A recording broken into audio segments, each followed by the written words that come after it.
Greetings, Neuroloaders! My name is Rook, reporting to you live via Allspark radio transmission from Mouth 04 Studios in Cybertron City. I have here a human voice actor from the planet Earth named Ian James Corlett. Ian has starred in many cartoons over the years, including parts in Dragon Ball Z, G.I. Joe, and Reboot. He is also widely known for his work on Beast Wars and Beast Machines as the heroic and furry Cheetor. Welcome to our program, Ian. Oh, I'm glad to be here. We're very glad you could make it all the way out here to talk with us today. I'm sure your arms are very tired.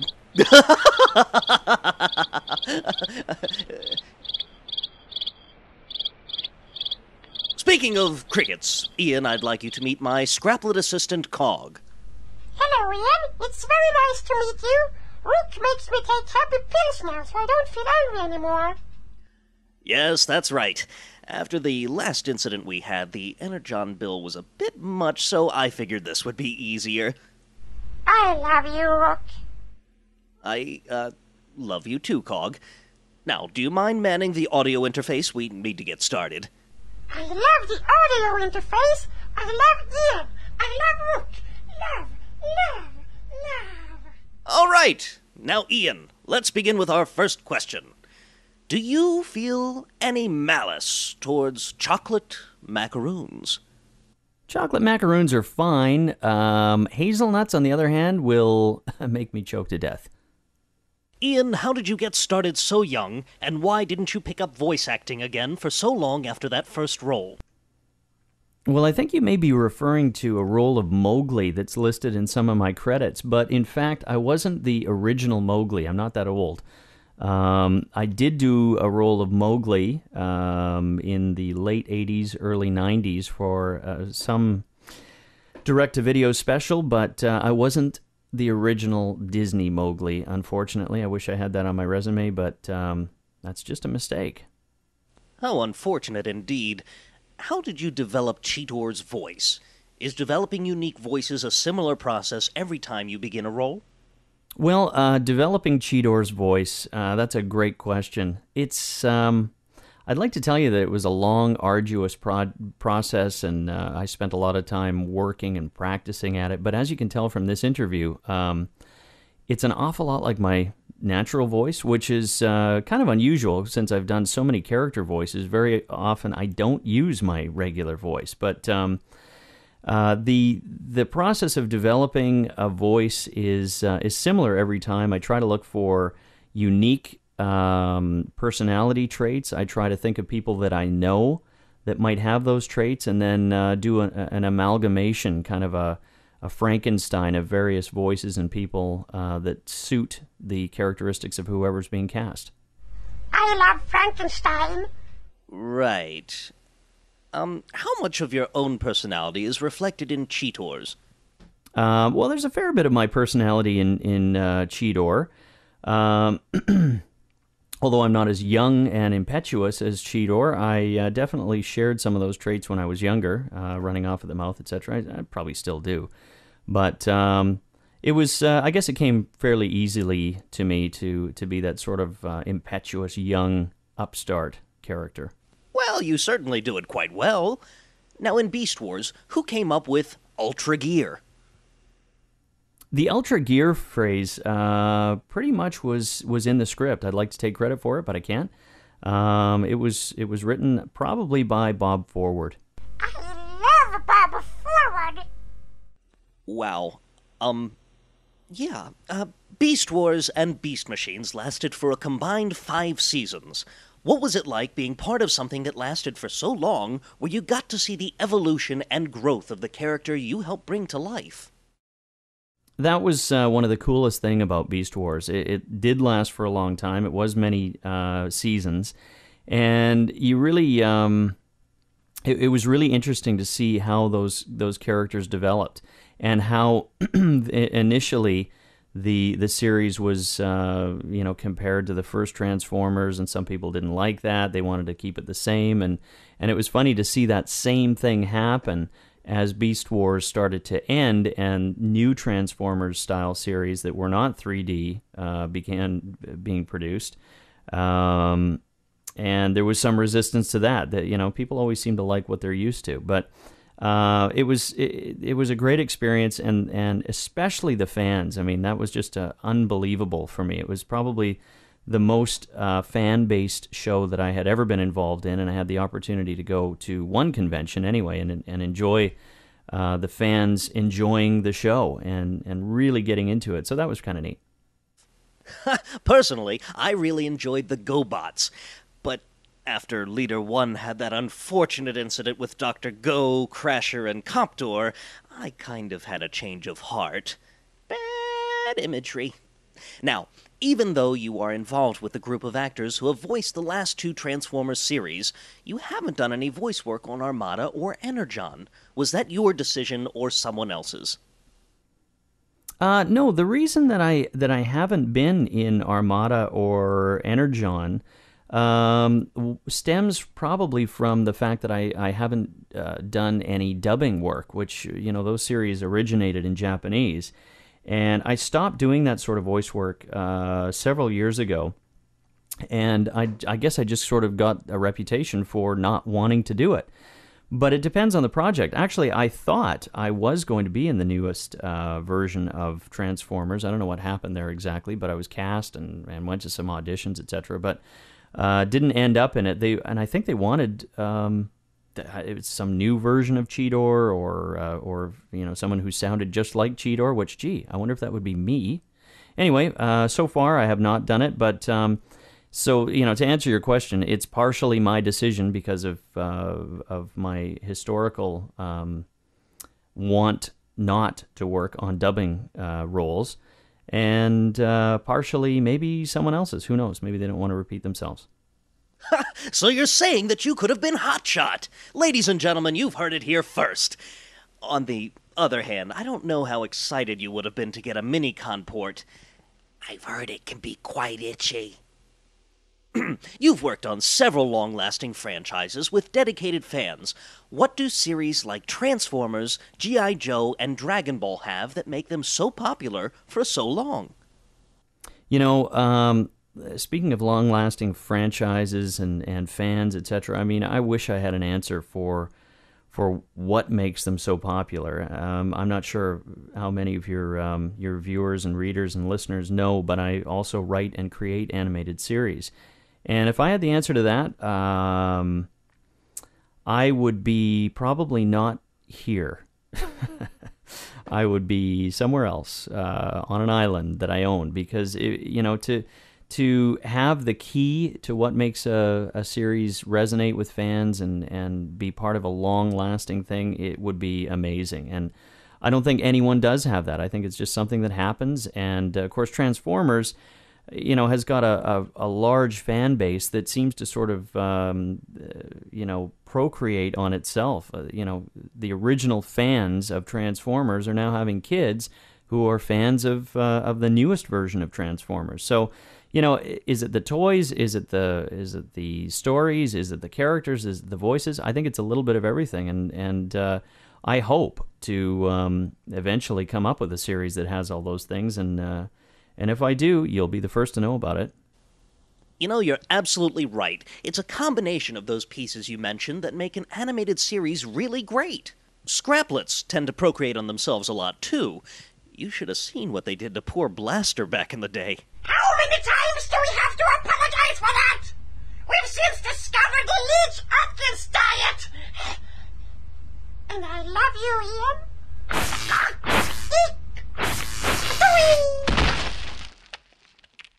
What was your favorite non-Transformers voice acting role, and what's been your favorite role overall? Well, I did a series here in Canada. It did play in the States on Fox Family when that network existed about 3 years ago, called What's with Andy. And it's really hard to say that it's my favorite voice acting role. It was certainly one that was very close to me because it was really a funny series about a prankster who was about 13 or 14 named Andy Larkin. So, I mean, that was really fun. My favorite role overall, really, really hard to say. I mean, I enjoy every role that I get cast in. the roles that I really like are ones that provide me with regular work, as crass as that might sound. But there's definitely roles that are more fun than others, really silly. I always enjoy doing the real character roles. I did the role of Baby Taz in Baby Looney Tunes, which was a lot of fun because it's part of such a rich historical kind of cartoon, and to be the voice of a baby version of the Tasmanian Devil was pretty cool. But that is a really tough question, and I don't know that I have an actual favorite, but there's a few that are up there. Cheetor has got to be one of them too. Now, you've answered this question before, but because it's on the cue card, I'm forced to read it. They're watching us. Who's watching? Shh! Having worked on dubs and from original scripts, which do you prefer and why? Well, as I mentioned earlier, I really prefer original scripts, mostly because in the dubbing stuff, again, it sounds like I'm only talking about money all the time, but it's a completely different pay scale when you're working on dubbing projects. And the other problem is you can't really make it your own. I mean, dubbing is very mechanical in some senses, where you're just trying to fit and sometimes jam words into a line that is just has a certain number of lip flaps that the character is doing. So I really prefer original scripts. The cast is all in one room. There's a real flow, and especially if you're doing something comedic, it's particularly fun. But I definitely prefer original programming. Yes, nothing like good original programming to keep you going. Isn't that right, Allspark listeners? Oh, we have a call on line 3. Hello, listener. You're on the air. I just wanted to say that the chocolate macaroons are the cheese. Shout out to all my people in Icon. Let's bring Chappelle back. Peace. Well, that was random. Back to questions. How do you decide what roles are worth pursuing? Well, really, you might be surprised to know that I don't decide on what roles are worth pursuing. I pursue every role that comes my way. I can't really afford to be that selective about what I do and what I don't do. I definitely don't do anything R or X-rated or anything like that. So, I mean, there are roles that I won't pursue. But other than that, I really, anything that comes my way, and the sillier and the funnier, the better. And every once in a while, a role comes along where it's not silly, it's not funny, and it just suits my voice range. And boy, do I like those too, because they don't hurt. The voices don't hurt. Cheetor is a great example of that. It just doesn't hurt me. Otherwise, it'd be in pain as I walk around every day using my own voice. Which is one reason I have to maintain my broadcasting voice. 'Cause otherwise, I'd sound like this, and it wouldn't be good for my PR. On Reboot, you took over the voice of Bob, who was originally played by Michael Benyer. This was later explained as a plot point, and Benyer returned to the role in the final arc of the series. Was this a planned studio decision ahead of time? Well, the reboot story, that's really good. There's a lot of speculation about what actually happened there. But I don't believe, let me just put it this way. I don't think that it was ever planned that Michael Benyer was not going to continue as Bob. There was some sort of situation that happened where the producers just decided they didn't want to have Bob anymore, or at least that version of Bob. And the decision seemed to be sort of organic, and it stemmed from that, as a lot of creative decisions are.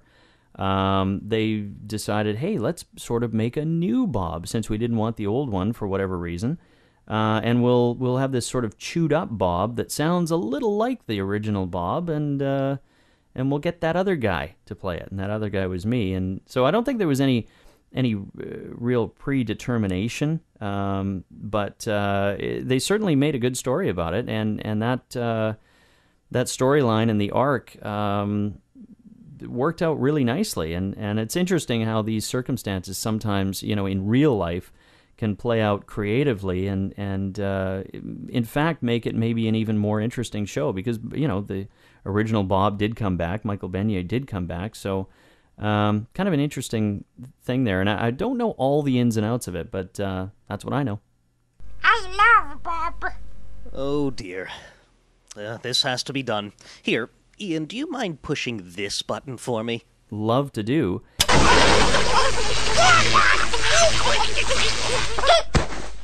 Moving along then, you've done some writing and composing along with all of your acting jobs. Do you see yourself becoming a more prolific writer and composer, or would you rather stay primarily a voice actor? Well, being a voice actor is just great. I mean, there isn't a job that is as much fun as voice acting. I think artistically and creatively, creating shows like Yvonne of the Yukon and Being Ian, which recently just won a Leo Award for the Best Animated Series and Best Directing, Best Writing in an Animated Series. That really sort of makes my creative juices flow, because you're in complete control of who the characters are, what they do, what they sound like, all of that sort of thing, what the stories are. And of course, Being Ian is near and dear to my heart because it's based on my life as a kid, being a filmmaker as a young kid. But it's voice acting is just, I don't see myself not voice acting ever in my life. I was just talking to my wife about this the other day. Like, why would I retire? I'm blessed, quote unquote, with a voice that sounds very young, and I'm not very young anymore. And I can't see not doing it. It's not arduous. As long as the work is there, I'm going to be happy to do it for a long, long time.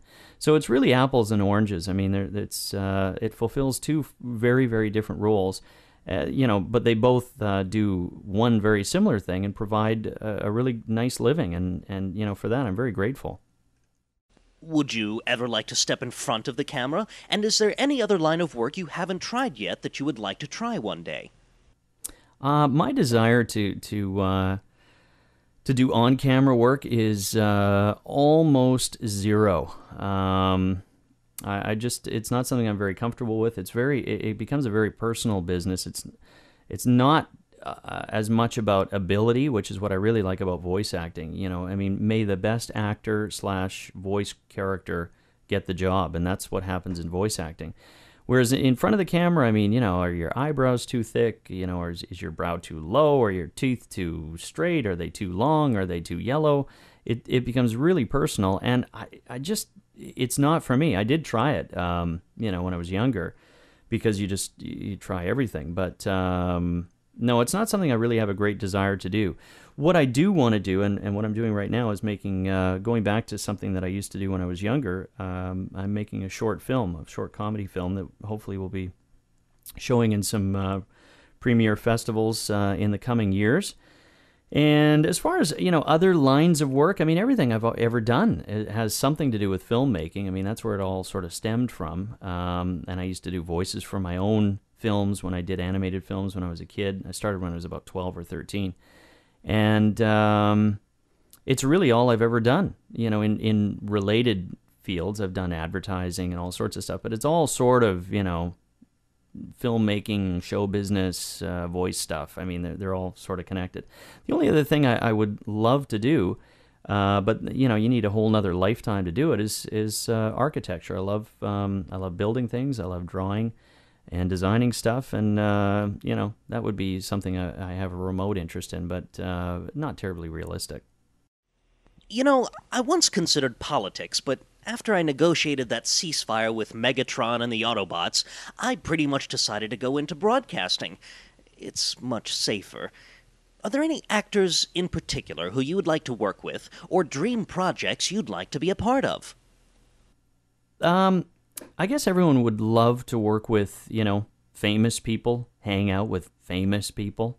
Any actors in particular I'd like to work with? Wow. I guess Not really. I had the privilege of working with Frank Welker once when I was doing the series in L.A., and that was great. And he was really, man, what a nice guy. And like he's, as far as voice actors go, living voice actors, I mean, he's pretty much the number one guy on the planet. And he said some awfully nice things to me about my ability, and I was blown away, actually. He was just such a nice guy, and so complimentary. I just couldn't believe it. And it made me feel like I was doing the right thing. I definitely picked the right job. But as far as dream projects, I mean, I think something I would really love to do is to be a voice of a ride in Disneyland. I mean, second to that would be being in, a huge Disney feature. But I think being a voice of one of the attractions in Disney World or Disneyland is the closest thing to immortality that you would have in this business. And it's something I've often thought about. It's kind of crazy, but I just thought, boy, that would be the coolest thing. Every time I go to Disneyland, I could go into, attraction X, Y, or Z and go, hey, there I am. And, tell my kids and grandkids. Now, Ian, I really must ask that you prepare yourself for this next question. It involves properties of the universe that are quite dangerous, and it revolves around things we don't quite understand. It is something others might consider to be unnatural.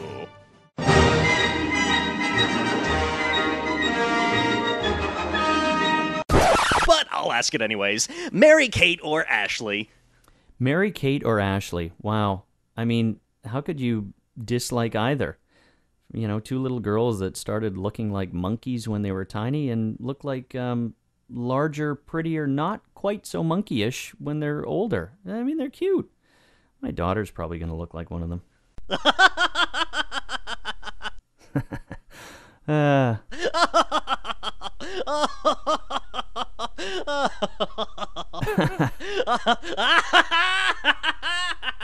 Oh, you.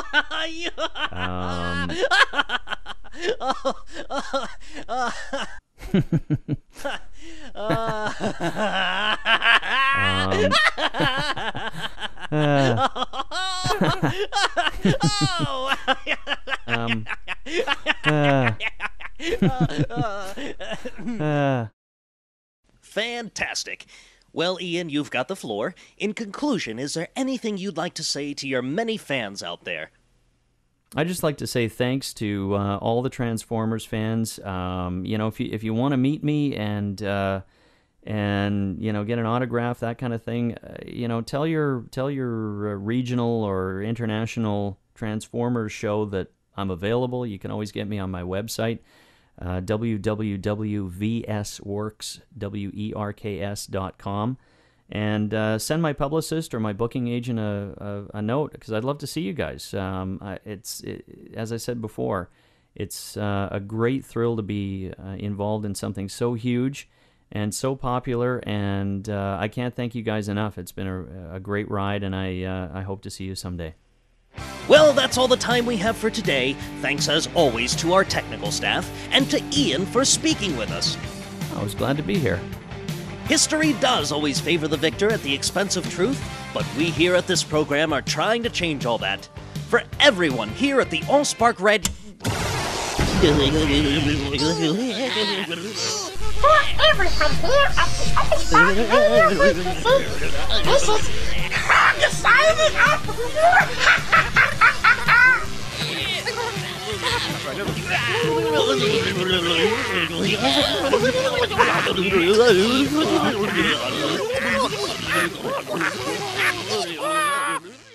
Mommy?